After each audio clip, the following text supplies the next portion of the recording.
Hello and welcome to Gar1onriva's Top 5s. Today I'm going to be talking about my top 5 jobs if I lived in the Pokémon world.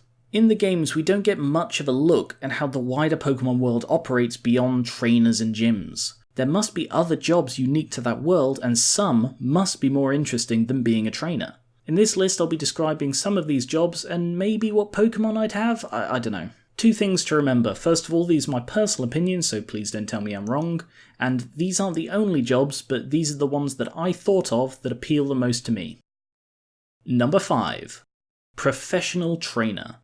This is essentially what you play in the games, and let's be honest, it will be freaking amazing. Living off prize money from competitions, show battles, and maybe the odd friendly. I don't think it would be as lucrative as it is in the games, nor would the average person be as successful, but I imagine that this is the first thing you thought of for this list. I won't talk about what Pokemon I'd use because that's a list for another day. Moving on to less obvious things.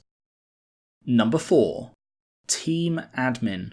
Yep, the fourth best job for me would be a criminal one. I just look at the teams in the games and think it would be so cool to be an admin. Note, I'm not saying I'll be the leader, just an admin is fine. With the ineffectual police, the abundance of wild weapons, and the advanced technology, there is a lot that a guy like me could get done. I've said before about my affinity for teams Aqua and Magma, but Rocket would work too, or maybe a different one entirely. Has there been one with a Steel type preference? Ooh, or a Steel and Ghost, cyberpunk hacking type team. Aesthetics wise, I'm a fan of camouflage. There's enough in there, I'd find a nice team to administrate.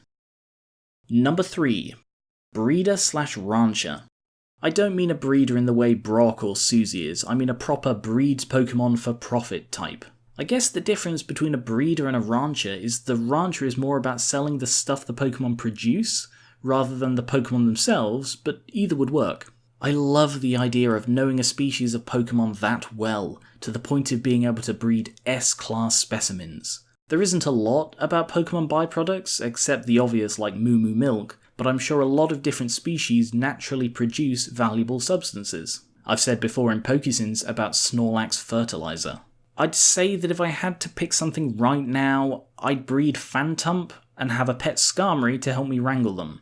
I'd have open fields with a few clusters of trees where Phantump and Trevenant could blend in. Side note, if a shiny was born, that would be worth a mint. Number 2. Gym Leader. Okay, this one's another obvious one. And honestly, if it was based on just the first few gens, I wouldn't be interested. It's only in the later games that the job of gym leader becomes more of a town, almost a town elder. The person they go to for help, for support, for guidance. And they serve an important role in the development of new trainers. I hate the ones that appear to be arrogant and determined to beat all challengers or something. That's not what they're there for.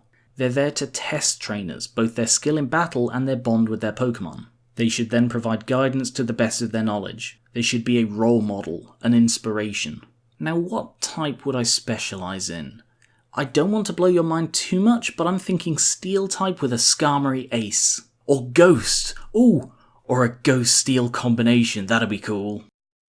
And finally, number 1. Rare Pokemon Dealer. This was always going to be my number 1. This is essentially what Team Rocket does, but legitimate. I would travel the world with a faithful, well-trained team, catching rare Pokemon for collectors and trainers. I'd obey every single conservation and preservation law, I wouldn't trespass, and I'd keep detailed records. If a Pokemon I'd found was used in a crime, I'd offer my complete cooperation in the identification and maybe even capture of the criminal. I'd build a reputation for reliability, integrity, and maybe battle prowess. I would, after all, need a powerful team in order to track down the rarest Pokemon in the world. I'm not saying I'd be the greatest legendary catcher or anything like that, but there are a lot of rare Pokemon in the world, and a Kangaskhan or a Feebas would be very valuable to the right person. And that is all for my list. Please comment below with your top Pokémon World jobs, as well as any suggestions for future top or bottom 5s. And now that they're back, you can vote for next month's top 5 by pledging to my Patreon linked in the description. Thank you very much for watching, and I will catch you later.